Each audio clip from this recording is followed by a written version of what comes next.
Do translations today. This video, remember, will be on Student View as well, so I uploaded it to YouTube so you guys can watch it later if you need to rewatch it, if you missed anything, etc.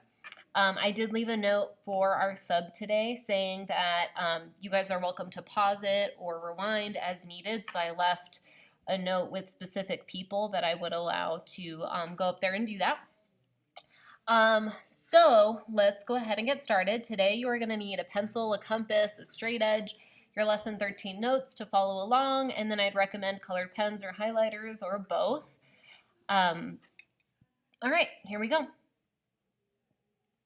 So lesson 13, translations. Remember that a translation is really like sliding something over to another location. So sliding to the right, sliding to the left, sliding down and to the right. So whatever direction, doesn't really matter. My essential question for you is which basic construction is used to perform translations? So we're going to open up with that. Today is not Tuesday anymore. This is my old set of notes from yesterday. So it is now the 9th. It's Wednesday, the day before fall break. How amazing. Okay, so while you guys are writing that down, I will fix the date. Okay, so remember on the lesson 4 assignment, you guys completed a construction exercise that resulted in a pair of parallel lines. So if you recall, what I'm referencing in this lesson 4 assignment was the one where we had a straight line that was given to you. So there was a line down on the paper, and then I gave you a point A. And I believe this was on the front of your lesson 4 assignment. So I gave you a point A and I said, go ahead and construct the line that is perpendicular to the line that already exists that also goes through the point A. So we had started this construction by placing the compass on A and making an arc somewhere down so that it would intersect my line at 2 different points. So similar to our construction for the reflection yesterday or last time I saw you.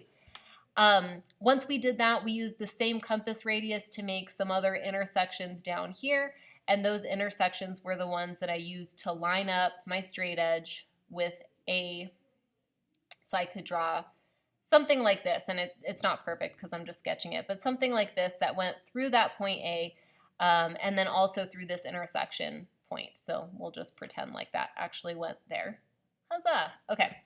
So once we did that, those lines were not parallel, they were actually perpendicular. So from there I said, now construct another line that is perpendicular to this line you just created. So for this one, I recommended to a lot of you that you make a circle around A. And the reason for that is we had 2 more intersection points I could use on that line. From there, we made our compass radius a little bit bigger, and we made some arcs from this intersection out this way, so an arc that looked something like that. And then we moved our compass down to this other intersection and made another arc somewhere out here.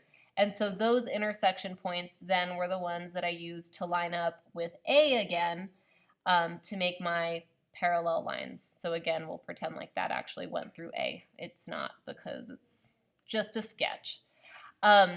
So that was the basic idea, and let me kind of tweak this a little bit to line up with what I'm trying to explain there. So our first perpendicular line went through A, and then our next perpendicular line, because this was perpendicular to the pink one, so that one also went through A. But since both of these were perpendicular and these same side interior angles add up to 180, that led us to believe or to infer that this line was parallel to the one that we already had. So we had done this back in lesson 4. It's been a while. That was also kind of a tricky construction to do. So we're going to change this around a little bit to make an easier set of parallel lines. And I might have taught some of you the easier way already, so bear with me. These are the steps to construct parallel lines. So down below, we're going to construct a line parallel to the given line AB. So we can see on our paper, this is our line AB. We want that parallel line to go through the given point P. So I'm not just making any parallel line, I'm making one specifically that goes through this point P. So first it says to draw circle P, center P with radius AB. And I guess this doesn't apply to us yet, but we are going to create a parallelogram. So if I were to start with my compass, go ahead and get your compass handy. We'll follow step one, and I'm going to do step one, I guess, in green, let's say. So step one, draw circle P, center P, radius AB. So I'm going to start by measuring radius AB. And so from here, I will move my compass up to P, and I'm going to make a circle. So that was my step one. Again, pause as you need to or rewind as you need to. Step two is going to be to draw circle B with my center B, but now my radius is going to be from A to P. So I'm going to switch colors here. Step two, I'm going to draw in pink. So step two, radius AP. So I'm going to go through and measure from A to P.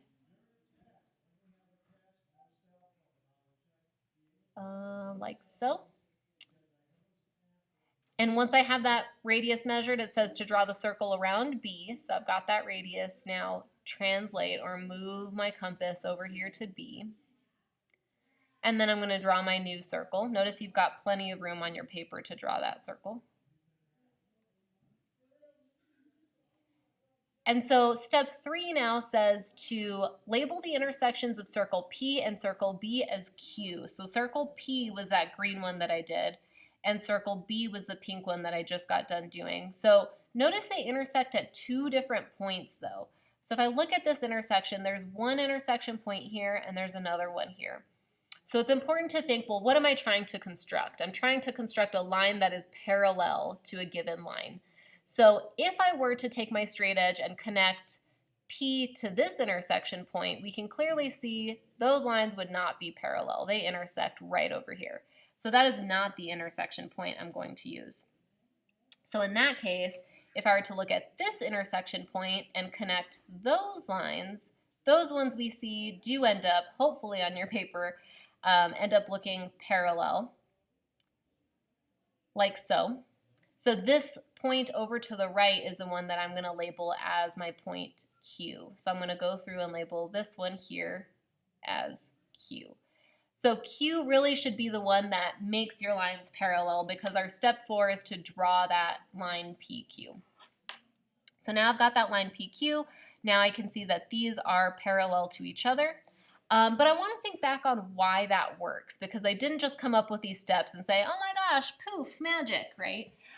When I did these, you guys saw the note that I had to the left here. Really the parallel lines is the construction for a parallelogram. So I do want you to write that we basically constructed a parallelogram.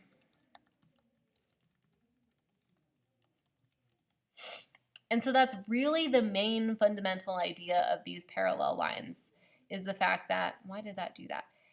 Is the fact that I constructed some parallel or a parallelogram here. So if you'd like to highlight that to kind of bring that out to your attention, I would highly recommend that. So if you do have a highlighter, let's take a look. My step 1 was really to measure out this radius AB. And with that radius, I copied that over here to PQ. So that circle P had that radius from P to Q.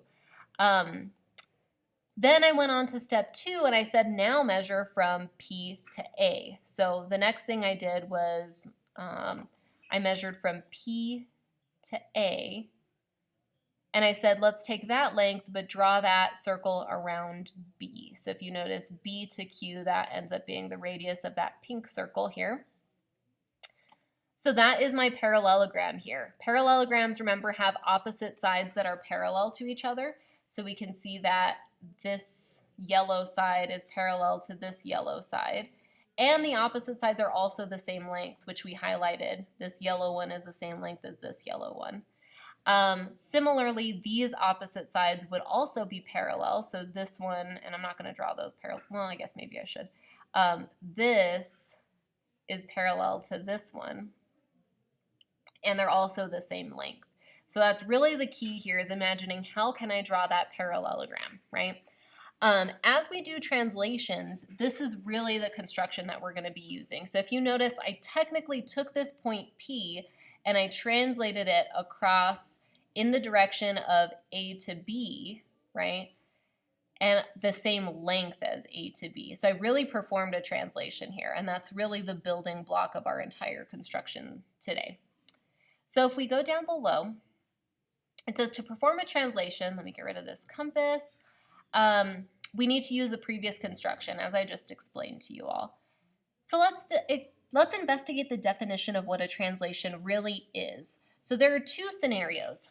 For a vector AB, the translation along AB looks something like this. So it's T, and then it has some subscript of A and B, and this is a little arrow or a little vector here.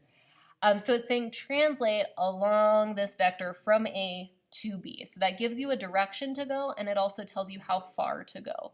So in scenario 1, if I had a point P that's on the line AB, so let me take a minute to sketch that out. Say that I have a line here, and I have some point A, and I have some point B. So if I have a point P that's somewhere on that line, so say I have a point, I don't know, here, anywhere, then the translation across the vector AB of that point P would end up being this point Q. And I know if I'm saying that I'm translating along AB, so if I'm doing this translation, that means that I'm translating along from A to B, so I'm going to the right, and I'm going specifically this far, right, from A to B. So it tells me a distance and it tells me a direction. If I did that, then that would mean that point Q would be somewhere on AB, specifically so that the length of PQ would have the same length and the same direction of the vector that I was translating across. So if I was translating P along this line using this vector from A to B, I would start by measuring from A to B with my compass to say, this is how far I'm going to translate this point, right? Once I have that distance, I would move my compass to P because this is the point that I'm trying to actually translate, and then I would draw an arc. So this intersection would then become my point Q, and you should observe that from P to Q, that distance is the same distance as A to B. So this was just a very basic translation we just did here. So that would be scenario 1, and that's if point P happens to be on the line that I'm translating on. And those are really, really super duper easy. If I look at scenario 2 though, scenario 2 says for any point P that's not on AB, right? So now if I have a line that looks something like this, let's say, and I've got a point A and a point B on this line, but I have a point P that's somewhere else, then the translation across AB of that point P would still be my point Q, so I'm still going to find a point Q, but it would be obtained as follows. We'd have to find L, the line that passes through P that is parallel to AB, so kind of like we did up here. I'd want to find a line that's parallel, that passes through the point that I care about to translate. And then from that line, I would find the distance from A to B and translate P across it. So for example, if I did construct that parallel line, something like this, where these are parallel to each other, at that point, I would measure from A to B again, and then say, this is how far I want to move that point P, but now I'm going to take this distance and apply it to this other line because it should move in the same direction that AB is going, so a little bit up and to the right. So now this point would become my point Q. But you should see the same concept up here, that the distance P to Q is the same as A to B, and then the direction up and to the right is the same as this up and to the right for AB. So these are two scenarios that we'll deal with. I want you to note that the parallel line construction on the previous, not the previous page, but the previous example, our opening exercise, really shows us a quick and easy way to find the point Q if I was doing this. So we're going to practice this on the back of our paper, so hang tight. But this is just an idea of two scenarios. P could be on the line that I'm translating, or it could be somewhere else. And in that case, if it's somewhere else, I'd have to construct this parallel line. So let's look at some observations here with translations. In the figure to the right, quadrilateral ABCD, this was my pre-image. So let me write that. This was translated the length and direction of the vector from C to C prime. So you'll notice that from C to C prime, I went down and to the right, and I went this far. So I specifically translated this whole shape that direction that far. So notice that the distance and the direction from each vertex to its corresponding vertex are identical to this vector. So again, if I'm translating that far, that means I should have translated every single point that far. So I want you to take your compass, measure from C to C prime, measure that vector, and then just confirm that if I placed that on B, I would end up lining up with B prime. If I placed that on D, I would end up lining up with D prime. If I placed it on A, I would end up lining up with A prime, right? So just go through and check those really quickly. I also want you to take your straight edge and draw all of those vectors because I want you to notice something. So if I drew from B to B prime, and actually I'm going to change this to green. If I went B to B prime and A to A prime and D to D prime, a main thing that I want you to notice is that all of these vectors are parallel. It almost looks like we did a three-dimensional shape here, right? So I want you to take note just in the space below that all of the vectors in the translation are parallel to each other. And that's super, super important. That's the main basis of this translation idea, is that every single vector you draw should be parallel to each other. And I guess maybe it's worth mentioning that if this is the pre-image, this one is our image, right? So something to observe, all of these are parallel. If they're not parallel on your construction, that means you did something wrong. So let's flip over to the next side. The next side of our notes say, draw the vector that defines each translation below. So before I do that, I need to know which one is my pre-image and which one's my image. So let's just say, for this example, the pre-image is my solid shape, so this is what I started with, and then my image is my dashed one, so it moved over here in this direction. So these ones are fairly simple to do. If I was drawing the vector, that really means to just draw the arrow that tells me where this shape went. So I would start by saying, well, it started at this shape here, so I could pick a vertex and say this vertex ended up going over to this side, so it went up and to the right. And that's all I would do for that vector. So the vectors are fairly simple, fairly straightforward. This next one, I would say it started over here, so pick a vertex that's easy for you to identify, and then say it came over down and to the left. You can connect more than one if you'd like. So if I said this one came over here, you could clearly see that those are parallel, so you know that the translation happened and it was performed correctly. This one, you could do it a couple different ways. So I could say from this vertex to this vertex, that would be my vector. So it translated across the length of one of the sides. It just happened to be the same length as one of the sides. Either way, I have those parallel lines, right?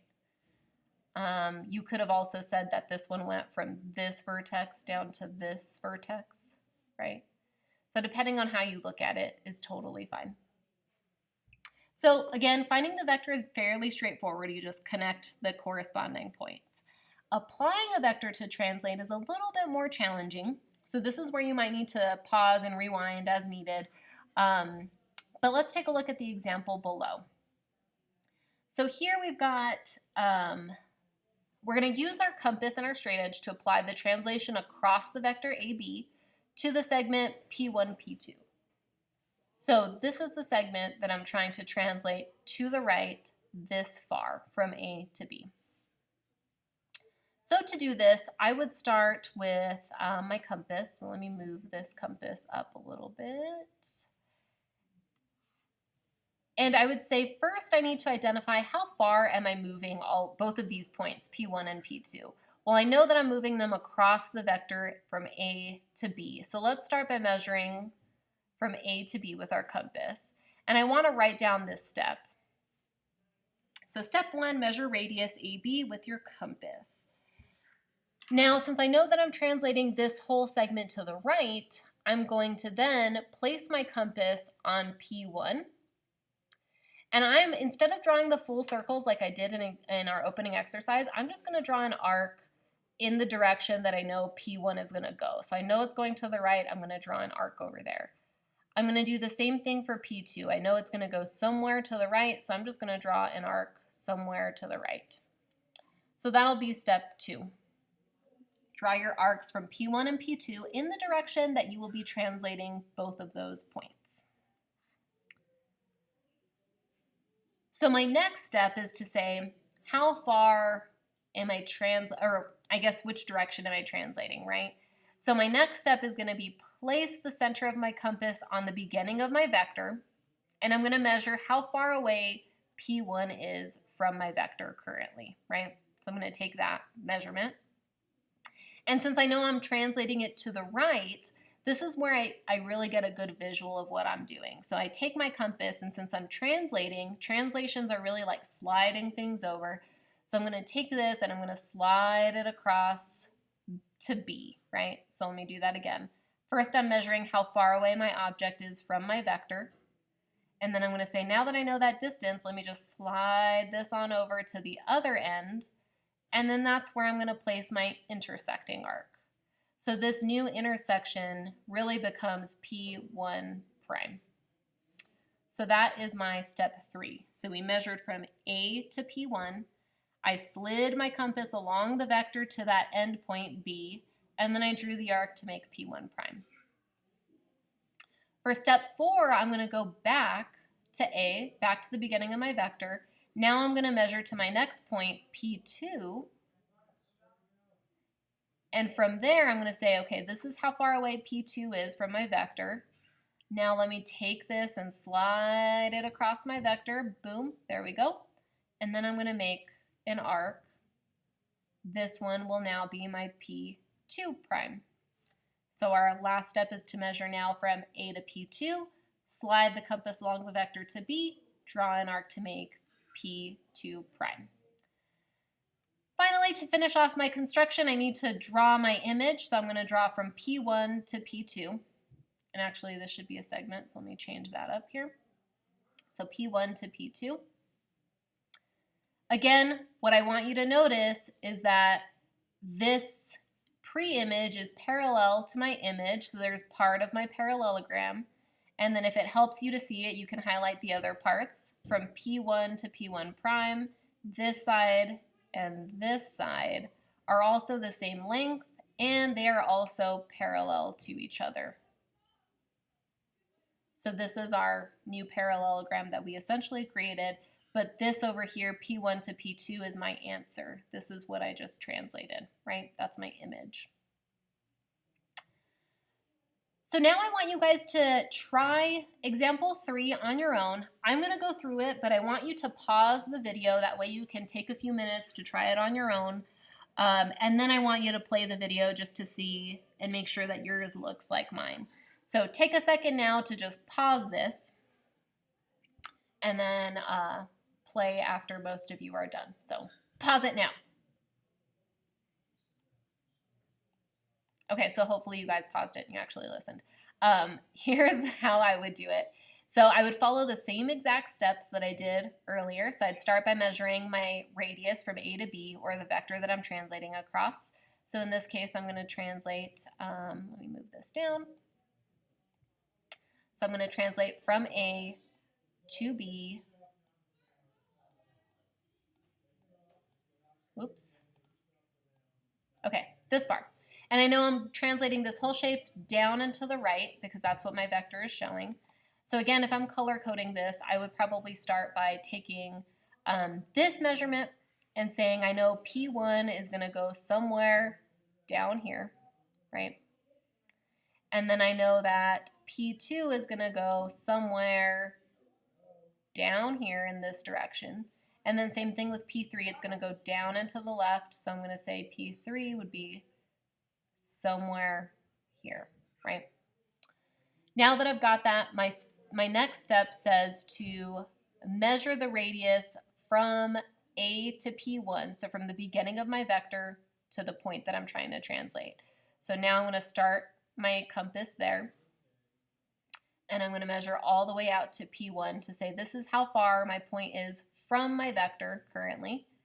But I'm going to take this and I'm going to translate this along my vector down to B, and then I'll make my intersecting arc. So this now is going to be my P1 prime. I'll do the same thing for P2. So again, I'm going to replace my compass here at the start of my vector. I'm going to adjust my radius now to go to P2. So this is how far P2 is from my vector. Once I have that distance, I'll slide my compass to the other side of the vector, and then there's P2 prime, P2 prime. And then again, I'll reset my compass to the start of my vector, rotate my compass out to the next point that I want to translate, which is P3. Once I've got that distance, this is how far away P3 is from my vector. Let me adjust that, there we go. So now that I have that distance, I'll slide my compass along the vector and then say, here's where I want to put P3 prime. Once you've got all those points, you can just connect the dots now. So P1 to P2, P2 to P3, and then back up, P1 to P3. And so this drawing is now my answer, right? This is my image after my translation. So you should see that my entire triangle should be the same size as the one that I started with. You should also see that it moved down and to the left, just like my vector showed. If you wanted to draw those vectors, you could say, well, I know that I should have gone from A to B, so that should have been my vector length. If you draw the vector from P1 to P1 prime, P2 to P2 prime, I don't know why it looks all crazy like that, and then this one here, you should see that these three green lines are all parallel to each other, which is really what I wanted you to get out of this. So to close this off, we'll see that our vocab here is that two lines are blank if they lie in the same plane and do not intersect. So if two lines do not intersect, that would tell me that those two lines are parallel to each other. I don't know what's up with those boxes, just ignore those. If two segments or arrays are blank, two segments or arrays are blank if the lines containing them are parallel lines. So for example, if I had lines that were parallel, this is not a line, sorry, I'm a hot mess here. If I had a line and another line and those were parallel, and if I had two segments on those lines, so if the lines contained a segment here and a segment here, for example, those segments would also be considered parallel. So this next one is also parallel because of the fact that the lines that contain them were parallel lines. So that's it for your notes today. I'm sure you probably have a little bit of free time at the end of class, which is great. If not, you can rewind this video or watch it again at home or whatever the case is. But that's it for this lesson, so hopefully you found some success in this. I do have an assignment for you that's a few questions long on translation, so you guys can get started on that. And yeah, that's it. Have a great rest of your day. Have a great fall break since I won't see you guys. And I will be back on Tuesday after fall break, so just keep that in mind. Please hang on to this assignment. Do not turn it into any of the substitute teachers, just so that I can make sure that it doesn't get lost anywhere. So you guys hang on to it, and then I will pick it up on Tuesday or Wednesday, depending on when I see you guys. So yeah, have a great fall break, guys. Bye.